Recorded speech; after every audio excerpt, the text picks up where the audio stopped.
Ambassador Josette M. Sheeran, President CEO of the Asia Society, the Honorable Kevin Rudd, President of the Asia Society Policy Institute, Mr. Tom Nagorski, Executive Vice President of the Society, esteemed guests, good morning from Manila.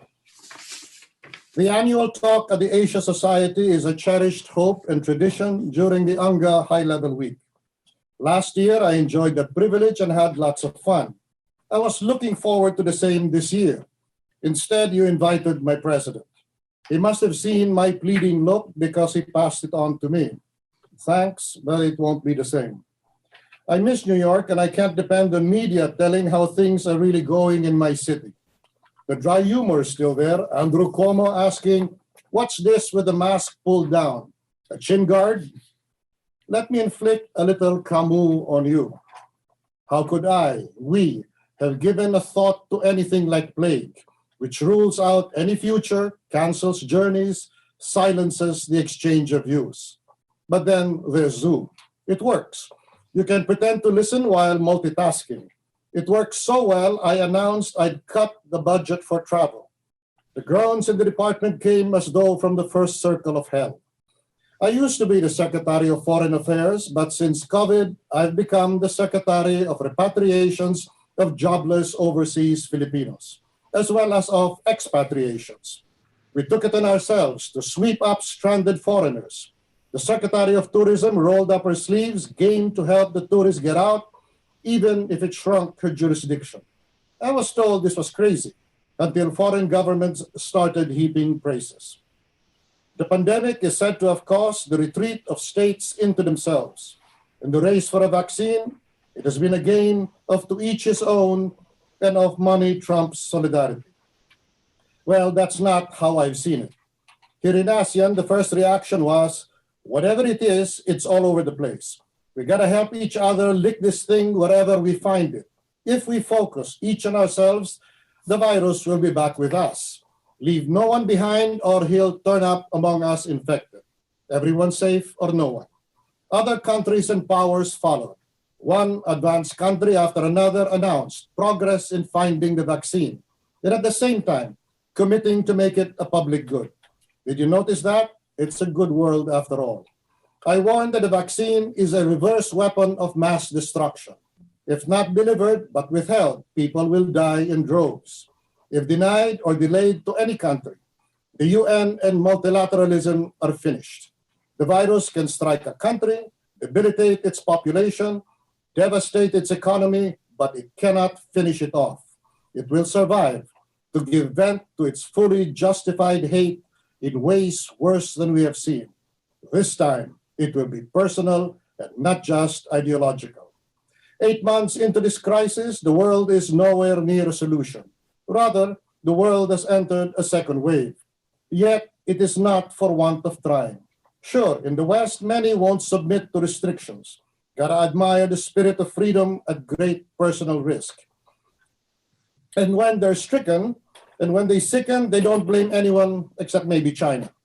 But the reckless disregard of others' safety, I don't know what to make of it. In his address before the UN General Assembly, President Duterte made it clear, how we address COVID-19 will define our future. For the Philippines, he said, that means putting people at the core of our global response. Hence his priorities: save lives, halt the contagion, keep the economy afloat, let it sink a bit to spare more lives, and reach out to countries developing vaccines. From the outset, President Duterte took decisive action, imposing the longest, strictest lockdown anywhere, with interventions defined by responsiveness and quick adaptability to a varying new normal. He set up an interagency task force, of which I'm a member. It got the usual complaints. The rules keep changing, no consistency. Call that a plan? They sounded like New Yorkers. But that is because the task force meets daily and reacts promptly to new data. It's been with us like everywhere else, except South Korea. Boy, those people are really smart. We're making things up as we go along. And when something works long enough, we call it a work in progress. The only plans that don't change are memorial plans, but you still get to pick the tombstone. By and large, the public cooperated. The fear factor kicked in and increasingly entrenched itself. The economy took a beating, so we relaxed a bit, but people still stayed home. At best, they braved exposure to earn a living. Commerce was in ICU. Healthcare is an issue, immune to political misunderstanding and misinterpretation, unless the plan is to wipe them out by letting the disease take its course. But herd immunity was never in the cards for the president. Now, liberals will tell you that's because the herd elected him. That's why liberals never win. For him, the overriding aim is to save lives. He won't hear the alternatives. And the herd responded. In the latest survey, he got 91% approval rating. The liberal opposition dropped into a depression as the economy plunged into recession.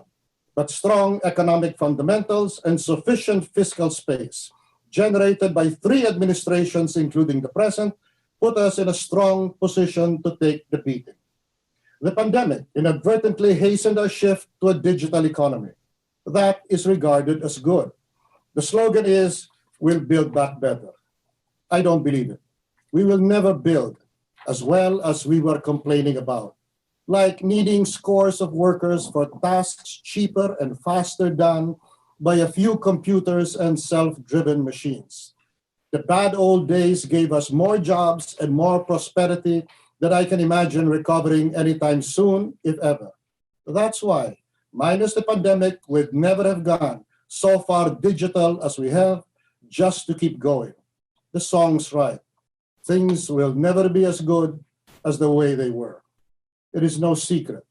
Our economy runs in large part on Filipino migrant workers' remittances, some 10 million of them. Their contributions are why we survived the Mexican debt crisis, the Asian crisis, and the global financial crisis when Wall Street held up the world, and now the pandemic. But migrant workers are among the worst hit by it. Our seafarers, who make up 30% of global maritime labor, found themselves dead in the water in empty cruise ships or laid off as cargo shipping dropped. The president has been bringing them home, 200,000. Another 100,000 still out there. We want them home for Christmas. Our health workers have suffered. For many countries, they are indispensable, reputed for their expertise, efficiency, compassion, and genuine care for patients. In the US alone, there are 156,000 Filipino nurses and doctors. In the UK, tens of thousands. Her Majesty awarded one to honor them all. We have asked host countries not to exclude them from their COVID-19 safety nets, and they have responded well. It's a good world after all. Only science can take us out of this darkness. Votive candles don't have the candle power, but prayer without the frills helps. At the UN, President Duterte said, when the world finds that vaccine, it should be made available to all rich and poor nations alike. It must be considered a global public good. Universal access is imperative and not conditioned on requiring any people, class, or country to submit to another's will as the price of cure. That's the only decent thing to do. To ASEAN, I said cures and vaccines will come from outside. Russia, China, the US, the UK, not from within the region. So focus on building up capacity to make and distribute when they're ready. Preparing for future pandemics is good to keep in mind, but until this one is licked, let's stick to that. When I spoke with Secretary of State Mike Pompeo in August, I told him that the president's highest priority is ensuring access to a safe and effective vaccine once available. He said, right. A few hours later, my ambassador in Washington called that Pfizer Moderna got in touch. I'm in talks with AstraZeneca. In Yunnan last week, Wang Yi said to me that President Xi is as good for his word. The Philippines has priority of priorities. It's almost ready. A former Congress colleague of mine has taken it. We're all watching him for adverse effects, but he's a congressman and therefore indestructible, except for me. My doctor says I'm too old and not to risk it. What happened to the most vulnerable first? I thought the rush was to save my age group. What are we now, Eskimos? We've increasingly been asked, where do we stand in the Thucydides trap? True, no country more than the Philippines feels the significant impact of the rivalry between the two superpowers, the US being its only defense treaty ally and China its biggest neighbor and top economic partner, with the US second. Great. I echo my remarks at Asia Society last year. An independent foreign policy means getting off your knees and on your feet and standing up for your country and never be used by others to fight their quarrels. The end of that is always you as everyone's enemy and you hanging from a limb with one hand while holding an empty bag with the other. That is the prospect the Philippines seeks to avoid in all the Western anxiety over the South China Sea. Our independent foreign policy applies to all and certainly to China as well. The President steadfastly steered Philippines-China relations along two tracks. The track of good relations to realize the manifold promise of economic cooperation with a rising China, and the track of firm, unshirking resolve to protect every inch of our sovereignty and sovereign rights under the UNCLOS, as clarified and affirmed by the 2016 Arbitral Award. At the UN, the President affirmed that the Arbitral Award is now part of international law, beyond compromise, and beyond the reach of passing administrations to dilute, diminish, or abandon. And he firmly rejected attempts to undermine it. The Philippines depends on one thing only, OK2, itself and international law, of which UNCLOS and the 2016 Arbitral Award are a part. The Philippines won the award with zero help from anybody and with great hindrance from most. It welcomes international support for the award, better late than never. But in no way does the Philippines acknowledge that support as adding an iota to the legal stature of the award. That said, I think all the protagonists in the South China Sea share our steadfast commitment to peace and stability, especially in this pandemic, which alone is more than any or all of us can handle. In that August phone call, I thank Secretary Pompeo for his statements, affirming support for Southeast Asian coastal states' maritime claims, in our case, outright rights in the South China Sea. I appreciated the United States' articulation of the 2016 Arbitral Award as final and binding, its call for compliance, and its recognition of the award as authoritative interpretation of UNCLOS. That is a great leap over the period of a year. I recall that in my remarks last year, I observed that the U.S. position is always shy of supporting the Arbitral Award by insisting only on unrestricted freedom of navigation. The United States is essential to maintaining stability in the Asia-Pacific. It is the only hegemon in history who can be trusted to do the job without ulterior motive other than keeping its lead to do the job. A power imperial in its scale without an iota of empire in its mind. Notably, when we put a break to the abrogation of the Philippines-U.S. Visiting Forces Agreement, it was welcomed, not only by the U.S. government and the private sector, but by all the protagonists in the South China Sea without exception. This is recognition that the presence of U.S. forces by VFA or another arrangement is key to keeping stability in the region, even for those, to borrow from Snow, borrowing from Pascal, on the other side of the river. At the ASEAN-US Post-Ministerial Conference, I listened with great interest and increasing confidence in our safety and sovereignty to Secretary Pompeo lay out the U.S. strategy to keep the peace through a powerful and permanent, no longer intermittent presence in Southeast Asia. Ernest Hemingway's advice for effective writing is to show it, not tell it. Talks cheap, action commits. Works in diplomacy as well. To be sure, this strategy raises tensions, and that's unnerving. But even worse than unnerving is losing your nerve, because out of a misplaced complacency, we end up getting a wake-up call from the interloper himself already in your living room, helping himself to the bar and asking if you have peanuts to go with the drink. That's when the tension becomes so unbearable it results in either of two things: either giving the interloper the keys to the house or trying to throw him out, which is sure to be hard going. That is because no one self-respecting, however small and seemingly weak, will ever give up what is essential to its being: territory. Because territory is the body of a nation, even as courage is its soul. No courage, no soul. In saying this, I mark out no power in particular, but anyone, even among us in ASEAN, who takes what is ours and, because of our treaty, what is yours. Each of us must stand firm and uncompromising in our national interests, in the firm and well-warranted belief that none will care for another's interest until the latter shows it can take care of itself.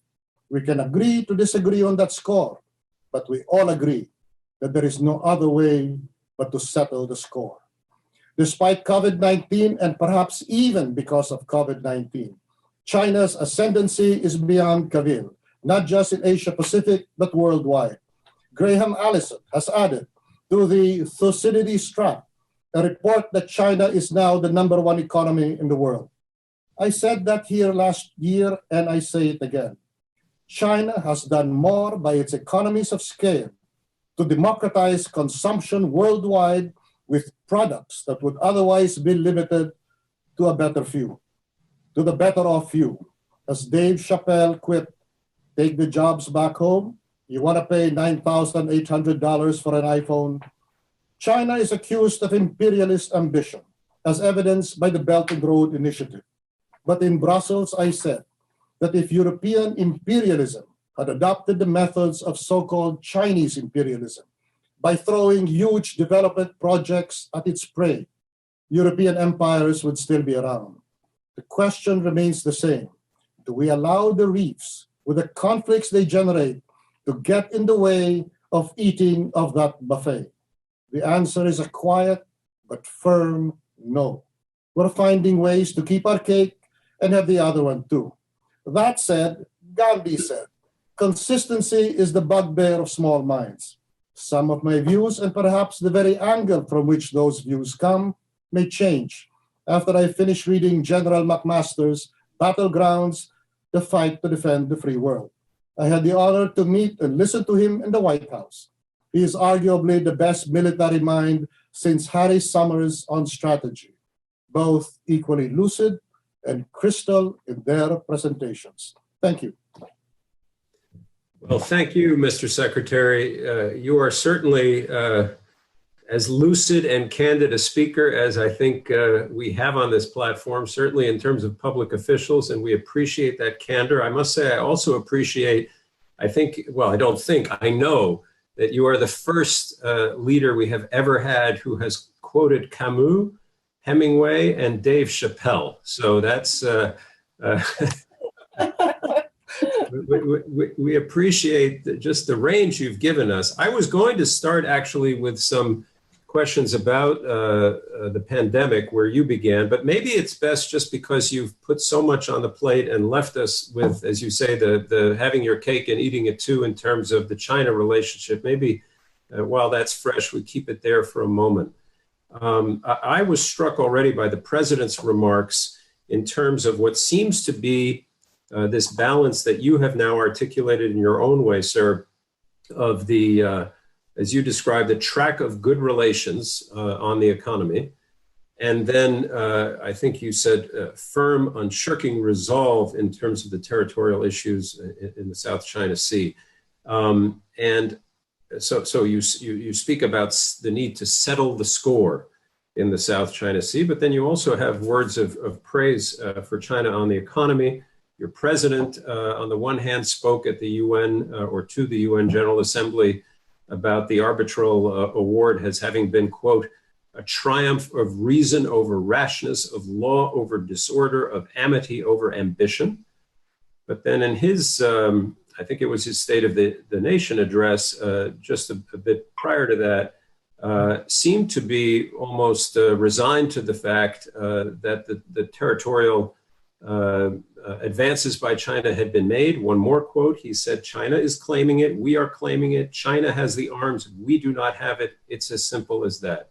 So I guess my question, sir, is beyond the very strong rhetoric that you and your president have made vis-a-vis the South China Sea, what is behind that rhetoric in terms of actions by your country, or by, or what are you asking for from ASEAN or the broader regional and global community to back those up? One is we're asking nothing from ASEAN. I'd rather depend on ourselves. Each country in ASEAN plays the Chinese card one way or the other, and that changes too. The president comes from this direction. It's not exactly mine. One is he's from the south, from Mindanao, where we've had some of our biggest wars of secession, and he knows what war is like, and he doesn't like the idea of war. He thinks, people getting hurt. That really disturbs him. I guess that they say that's because he has a direct relationship with his constituents as a mayor. He doesn't like to see them shot. We went through the Sparrow units, which are communist assassination squads. I was there that time. And then we went through the two Muslim secessions. So he's averse to saying things like, let's just go to war. I rather have a tendency to do that more often. But when it comes to objecting to every incursion that, as we see it, that China has made, we have fired diplomatic protests. When I was in the UN, I used to say firing diplomatic protests is like throwing paper at a brick wall. But I was told, no, don't be like that.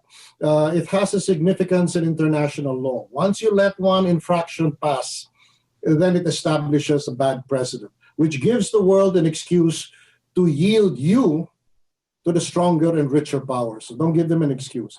And that's why we have started to build up our, not exactly our blue water navy, but we have enough corvettes. We are swarming our areas, because that's the Chinese strategy, to swarm the areas also with their fishing boats. And my strategy, together with some of my colleagues in Southeast Asia, is you swarm with our vessels all over the place, and the likelihood of an accident happening, a collision, an allision, or whatever, increases tremendously. And in our case, you hit one of our military vessels, and that, I believe, is a trigger for the Mutual Defense Treaty. And sometimes I've got on the record to say, sink one of ours, that violates the Mutual Defense Treaty, and I guess that's World War III. This has also alarmed the Americans for my saying that, but that is what the Mutual Defense Treaty says. And I'm so happy to have Mike Pompeo there as Secretary of State, because he says the same thing. So that's how we're doing it now. No concessions. We allow no infraction to go unanswered, and then we just try to see if we can also cooperate on other fields, such as the fact that China is the rising economy in the world. There are two economies actually that are very important to most of developing countries, and that's the Chinese and the American. They're both gigantic. They're both a bit rough and tumble, but other great economies, perhaps in the West, they are so far advanced, they really don't need us. They don't need our exports. They don't need so it's these two countries that matter the most to us. And now we find they're at odds with each other. When I was in Asia Society, remember I said, I have this lingering fear of a China-US rapprochement, reminding me of what Lee Kuan Yew said. When two elephants fight, there goes the grass. But when two elephants make love, well, there goes the forest. I've been worried about that prospect. The last one. We do remember, sir, very well. I was actually going to ask you a question, and I will maybe come back to it because it's a memorable line. So thank you for, particularly for sharing with the audience who may not have been with us a year ago. But if I can ask just one more follow-up question back to the South China Sea, in terms of actual actions beyond the words. Again, help our audience to reconcile a couple of things we've heard, and maybe we don't have the news on this side of the world as cleanly and clearly as we should. But the president has said, I believe, that there would be no Philippine Navy exercises, naval exercises with the United States. I take it because that would be seen as too much of a provocation to the Chinese. On the other hand, there have been reports that there would be maritime militia put out by your military militiamen deployed to the contested waters around the Scarborough Shoal, Spratly Islands. Those seem like slightly opposite responses? No, actually, what happened was there was this call to join military exercises around the area with the U.S. And there's a bit of pressure there, and he doesn't like that. So he said no. And the next thing you know, we're in Rimpak in Hawaii, right, with the U.S. Navy. So we do that. We just don't like to be told to do it. But we know that that is our only military ally. Now, as for the militia, that's right. I suspect the other side would be tempted to say, well, you know, the army the military has a mind of its own, and that's why you and I are friends. We get along well with each other, but sometimes these guys, they just do it. I said, so now we're going to be all over that place too. And when they come and harass each other, I'm going to say, well, you know, the military has a mind of its own, so that people can play that game. The thing, though, is when it gets there. I do know that both superpowers are worried. I'll tell you, when the Visiting Forces Agreement was first abrogated, I've since suspended the abrogation on the president's call, the military was for it. The U.S. is our only military ally. We train there. But we also have a VFA with Australia. And the thing with these Australians is I blame them because I wanted to continue the VFA. I argued for it in the Senate, but I was overruled by the president, is that the Australian VFA is one that respects the feelings of our military better. It treats them better, more fairly, etc. I've tried to explain to our military men, hey, look, U.S. is a big country. You know, it's full of people. Australia has a big continent, but it's few people, and maybe they can be more hospitable to you. It doesn't work. Okay, so I think instead of just coming over and showing off the hardware, they might want to share the hardware with our soldiers. It's a hard argument when I sit there with all those combat generals. It's different if they were desk generals, and they say, we just watch, we just look at all that firepower, and we're just not given it. We just have no access to that. So right. I hope things will change. The Australian model is a very good one. So if the U.S. feels that feels aggrieved by these developments, perhaps they should talk to Australia and ask them, why are you doing that? You're making us look bad. So I told this to the ambassador. He died laughing. But so maybe let's come now to your metaphor of the elephants. China and the United States being the elephants, and as you say, when they fight, they mess up the grass, and when they make love, well, I won't repeat it, but we don't have to talk about the elephants making love, because of course right now the elephants are fighting, and they're fighting in ways that really it's a serious thing. Of course, it's not a laughing matter, and it's as bad as it's been in some years. Can you help our audience to understand what the view from Manila is, and the damage that it does to your country, to the region, in terms of just the state of play as it is right now between the United States and China? Or maybe it isn't. Is it something that actually you can play to your advantage? Yeah. It's actually not. But when I say when the elephants make love, it isn't a speculative thing that Lee Kuan Yew said, although he didn't see it happen. I did. The reason we lost the reef was that our Navy, one boat at that time, confronted the Chinese Navy, many boats. And they were about to clash, and the U.S. Under the Democratic administration said, stand down. What are you guys doing? So we stood down. And they said, withdraw. Our boat withdrew, the Chinese stayed. And basically, that administration said, oh, well, such is life. That was when there was great relations between China and the US. Since then, Trump came in, and something else has happened. And in this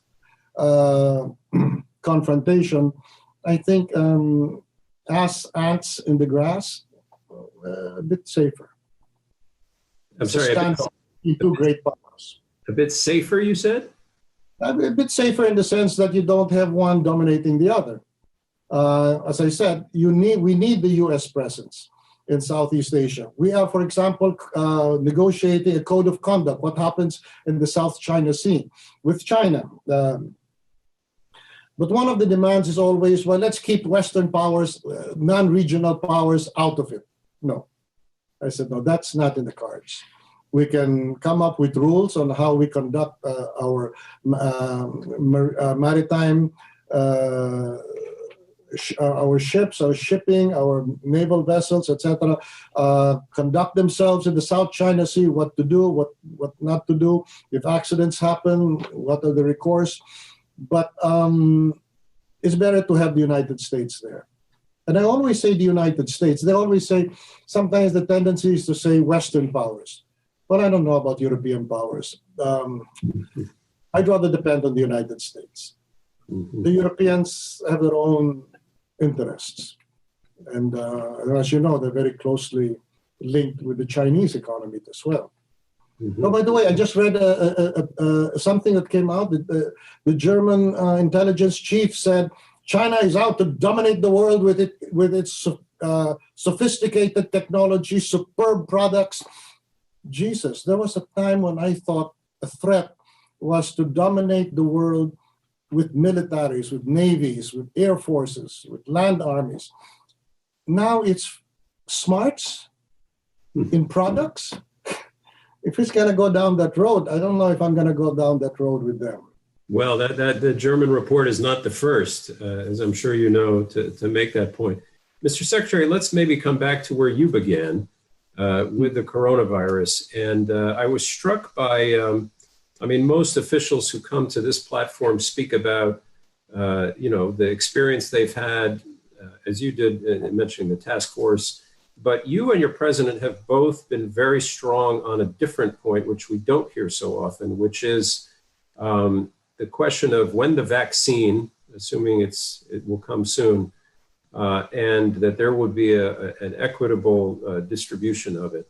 And you said it yourself. The president said, let us be clear on this. The COVID-19 vaccine must be considered a global public good. Your emphasis, both yours and President Duterte's, how worried are you that this may not be the case? That smaller countries, less well-to-do economically countries, may not have a fair distribution, and what can you do about it? One is I have faith in the better angels of everyone's nature, because it also makes sense, as I warned, that it's a reverse weapon of mass destruction. Deny it to anyone, it will be deep. The hurt and the revenge will be unending. I don't like to talk about threats, but I also know that this is one development, one product that I don't think any country is interested in using as a weapon, as leverage to put pressure on anyone. To begin with, even if all the countries find a vaccine, and please correct me if I'm wrong, I'm sure there are experts in the audience.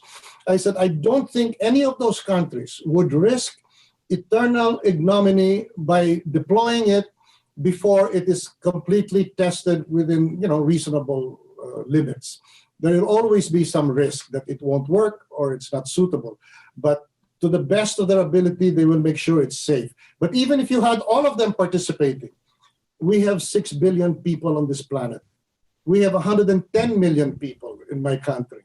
It's going to take time to make it, to deploy it, So I don't think it's in anyone's interest. Maybe I'm naive, but I don't think anyone. And second, there are so many others offering it. I don't think it will ever be that scenario of what they call vaccine nationalism. Mhm. I don't think it will ever come into play. This is not the one. It's But what certainly, it's done, no, what Yeah. it's done though is it's cleaned up the act of big pharma. yeah, yeah. But I hope, sir, of course, that you are right, that there isn't a vaccine nationalism. But unfortunately, we're seeing a vaccine nationalism even before there's a vaccine in some places, right? Uh, And maybe I won't, but there is a little of it, it seems, in this country. There is certainly a little bit of it in Russia.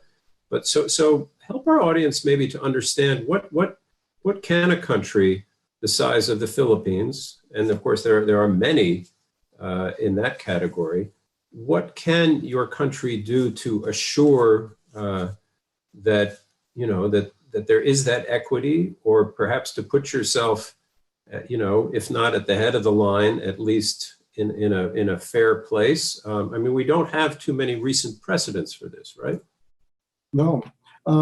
I think one thing is we continue with our health protocols, distancing, wearing masks, etc., as if there was no vaccine. All of us have to do that because it's going to take time to make and deploy it.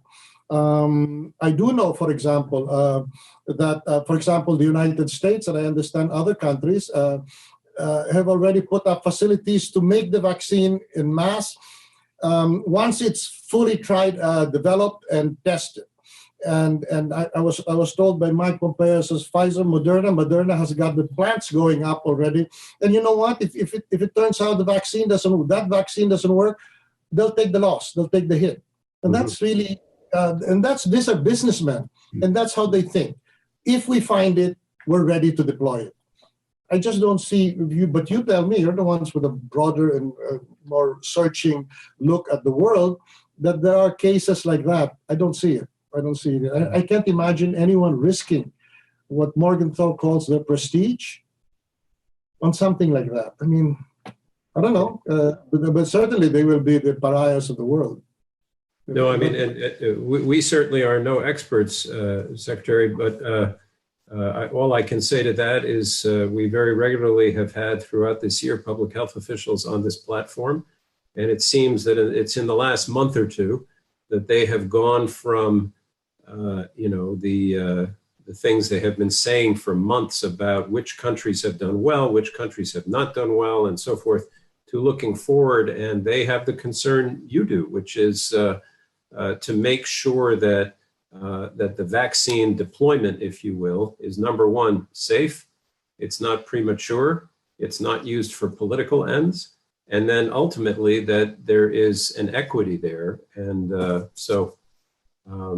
more than that, we don't know. Speaking of this country, we do have a couple of questions here that are just very basic questions that I assume you would not normally want to answer about the little thing called the U.S. election, which is amazingly only a week from tomorrow. After all this time, it seems like it's been going on forever. But I let me just expand on those questions a little bit, because I'm struck by the fact that you and your president have both, without naming names, certainly, you've said some things that could be construed as taking some shots at the Trump administration. And I'll just give you some examples. The president was very direct in calling for more resources for the World Health Organization.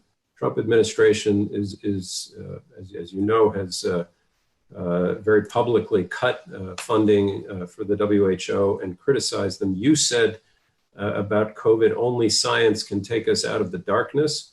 Critics of Donald Trump would say that he should, and has not lived by that respect for science. And then President Duterte also said about climate change in his speech to the UN, we call on all parties, especially those who have not made good their commitment to fight climate change, to honor those, and so forth. So all of which makes me ask the question that some in our audience are asking: are you rooting for a Biden presidency? As you said, I shouldn't say anything about that on that score, but I can tell you that the advent of Trump has reversed the situation in the South China Sea and in Philippine security. Instead of what we used to hear, We're only interested in freedom of navigation. Under the previous administration, we are seeing shows of force. And as I told you, when I suspended the abrogation of the Visiting Forces Agreement, it relieved all the protagonists, the major powers here in this area. So Trump, in foreign policy, there it is. I credit it to the fact that he's in the Republican Party. Right. And I then could go on, but I'll just get myself into trouble because I can bring that story about the influence of the Republican Party on our history since 1972, all the way from there to the present. Sure. One day we'll sit down and talk about that. Well, I bet not to belabor the point, and maybe we don't have to mention the names Biden or Trump, but on the one hand, I mean, even before my time at the Asia Society as a journalist, it seemed very often countries, almost no matter who was in office, there is sometimes a preference for the incumbent because you know the person, you know the people, and so forth. But again, I'm struck by the fact that on many of these global issues, support for science, support for some of the principal UN agencies. Certainly on climate, which, as I'm well aware, affects a country like the Philippines more than others. So just in terms of policy, let's even say Donald Trump is reelected. Are there some things of that nature that you would like to see changed no matter who's in office? Well, I'll tell you. I'll just give you my experience. It's quite long. This is probably why I shouldn't take the vaccine, because I've been around too long. But in 1972, when martial law was declared, we had the biggest newspaper in the country, my family. Dad went to jail. They took the paper. It's a Republican, right? And then throughout martial law, when Carter comes in and he's there, they're denouncing human rights, but nothing happens. And then suddenly Reagan comes in, talk about ultra-right. And something happens. We decide to take matters in our own hands. We go out into the streets, we demonstrate. And under the Republicans, decisions are made. They see what's happening on the ground in the Philippines. They see there's a communist threat. And they see a woman who's willing to stand up. And then she doesn't call for a revolution. She says, I'm going to go into an election with this president who controls almost everything except the will of my people. And when the results come out, they were rather ambivalent. Half-half, almost half-half. And Reagan sends Philip Habib, and Philip Habib tells Cory Aquino and says, how long do you think you can keep this up, these demonstrations? And she says, 1 week, 1 month, 1 year, 10 years, until it all goes to pot. And he stands up and said, no one can change this woman's mind. She's the president. And that's it. That decisiveness is what we notice in Republican administrations. I have nothing against Democratic administrations. I admire Clinton for his brains, but that's been our experience. Yeah. And then under Bush, with the old man Bush, we had great relations with James Baker and those people in charge. And then when his son comes in, again, we had great relations. They seem to have a nose for foreign policy. Let's come back just for one more beat, if we could, on domestic policy. Although here, it's domestic for you, it's domestic for us, it's kind of a global thing. You had a phrase that I wrote down in your remarks, that commerce is in the ICU in the period of COVID. And that's a very profound statement that will ring true in many, many parts of the world. And it speaks to this balance that cities, states, countries, the world really has to strike between full lockdowns, as your country has had, and then the opening up. And then in some cases, the opening up leads to more problems.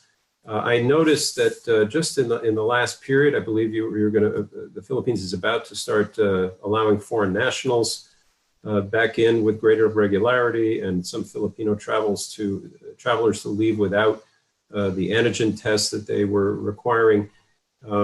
How profound or limited is the opening up right now? And to what extent is it driven by the fact that you feel commerce has to get out of the ICU? The Secretary of Trade, the National Economic Development Authority, they want to open up the economy. But the president really has this concern about infections and fatalities. I call it a local bias on his part, that he is always close to his constituents, and now he regards the entire country as his constituent. Whatever it is, it's there and it's real. But every time we try to relax it, which of course makes us worried that the infections will rise, in fact, the public does not go out. They don't go to the malls to jumpstart the small shops and everything out there. So the public itself is wary of going out. And I can tell you, it's not as smooth as that. When we have a lockdown, we have General Año, who's done it very well, very severe, no exceptions. I was asking for exceptions for construction, but he killed that. Fine. But then we saw the argument was made by the economists, open up. And we do that. We make that announcement, and then the local governments, in your case, state governments, will say no. And usually, I pity General Año and the other generals in charge of this, because they tell them to their faces, in 2 years, you guys are gone. In 2 years, re-elected. Yeah. That tension is there. And we, in our expatriation of foreigners stranded here, we have met a resistance from local governments. And it's there, I guess if I was mayor or governor, I would be acting like that. I look at it nationally, but they look at it from their point of view, which is local. All politics is local for them, literally. Right. Maybe never more so. Mr. Secretary, you spoke about your meetings with Secretary Pompeo, Secretary of State here. We have a question which doesn't mention Trump or Biden, but just says, come the next inauguration in January for either man, if you, sir, or any Philippine representative has the opportunity to be in Washington to lobby either the same president or the new president, what are the main things you would ask for in the next 4 years from a United States administration?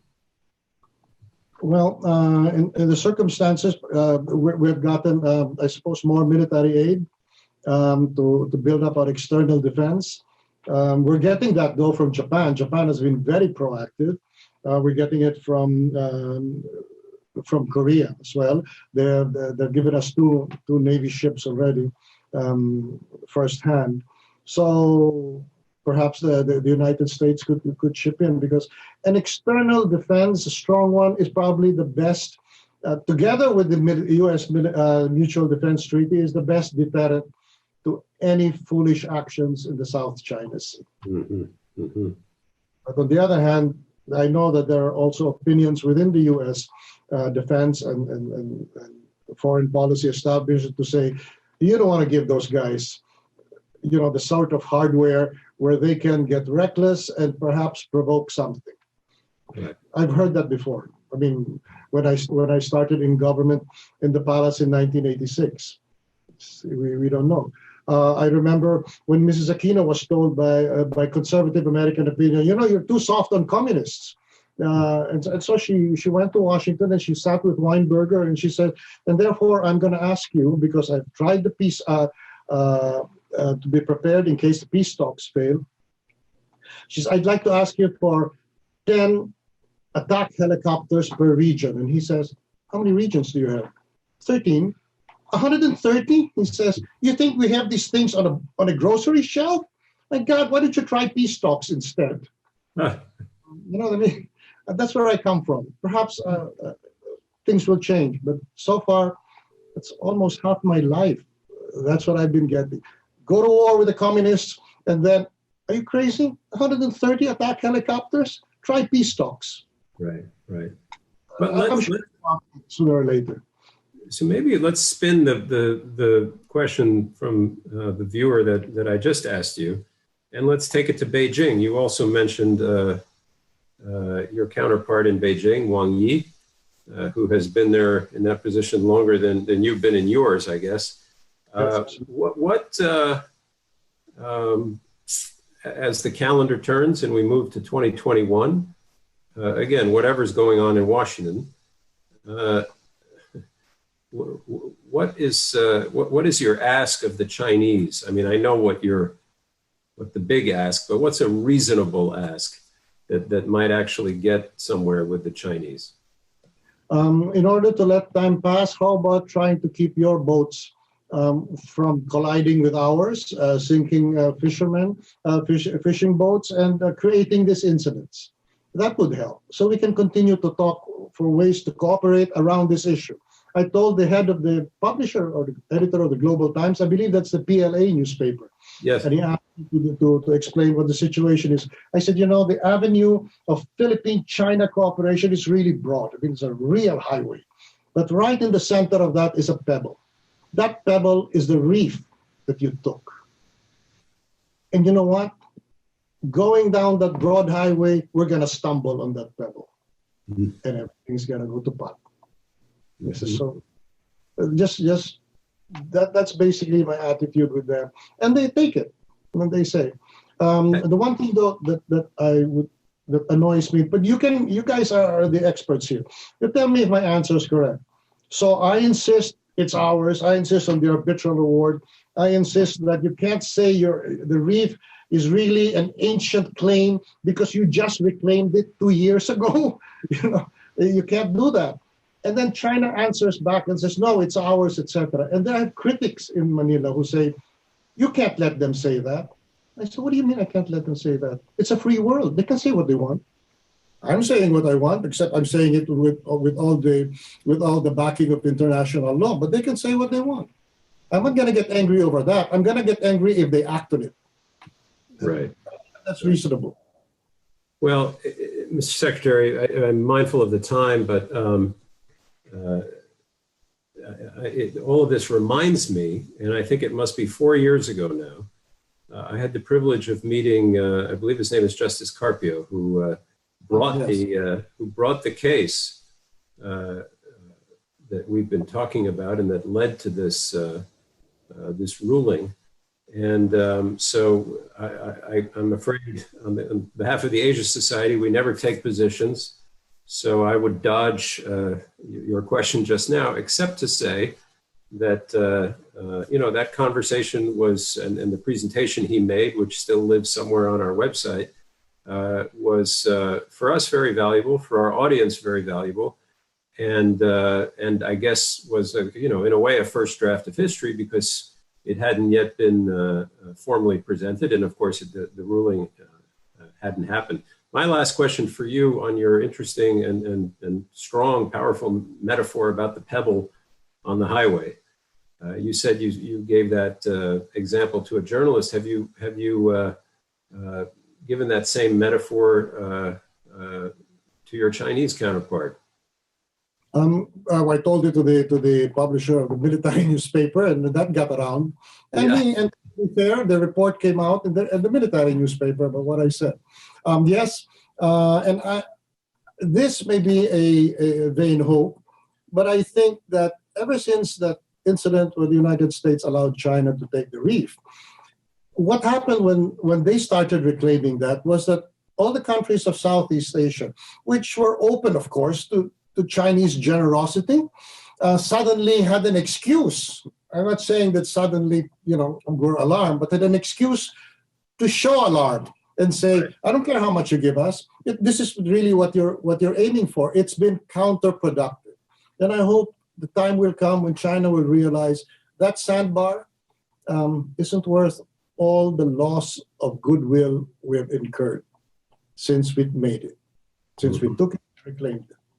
And that's my hope. Yeah.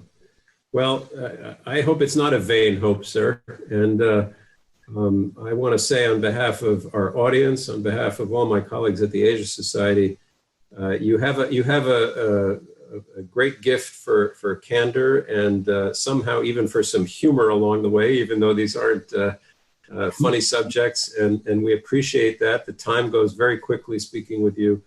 But I thank you. I wish you and your country well on all these fronts, particularly in the ongoing fight with the virus. And but mostly, I just want to say thank you, Salamat, for your time and your generosity. I really appreciate it. Thank you very much, Tom. Thank you. Thank you. Enjoyed it. Thank you.